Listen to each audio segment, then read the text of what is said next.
On Wednesday, it was time for London Zoo's keepers to find out which animals have been eating too much or not getting enough exercise during the annual weigh-in.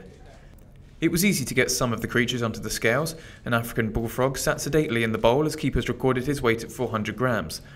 The tiny, bright green waxy monkey frog sat in the small spoon to be weighed. He was 10 times lighter at just 40 grams. The annual job also sees keepers measuring the height of their animals. No small task when it comes to the tiger enclosure. Morsels of raw meat were dangled in front of JJ, the Sumatran tiger, to get him to stand up and to be counted. He measured 6 foot 6 inches on the giant measuring tape in his enclosure. Keeper Paul Kybelt said it's very important to keep an eye on the weights and heights of the zoo's inhabitants. If we have no idea how heavy they are fluctuating, if their weight is fluctuating from daily to weekly basis, it could be some kind of medical condition. If we don't bother weighing them, then how do we really know? So we always try to weigh our animals, measure them, any growing animals, because height and weight as well as age, actually, they're always generic kind of windows you have to be in.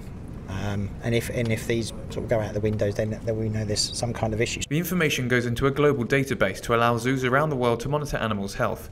Keeper Angela Ryan said it was also useful to compare weights and measures of zoo animals against those in the wild. It's great to get the weight so we can compare them, the weights of our animals, to the weights of the ones not just in other zoos but also the ones in the wild, because obviously animals in captivity can sometimes put on a little bit more weight. Being around humans can sometimes, you like to give animals the food that they want, but so we have to be very careful, and we're very strict with our diets to make sure they're fit and healthy, and so by having a weight we can compare them to their wild friends. Some of the animals were a little shy to get onto the scales. Perhaps they knew they'd overindulged. Tammy, the tree anteater, had to be coaxed onto the scales with the temptation of a cup of full food. She weighed a respectable 6.8 kilograms in the end. One of the zoo's heavier residents, Naomi the camel, weighed 625 kilograms.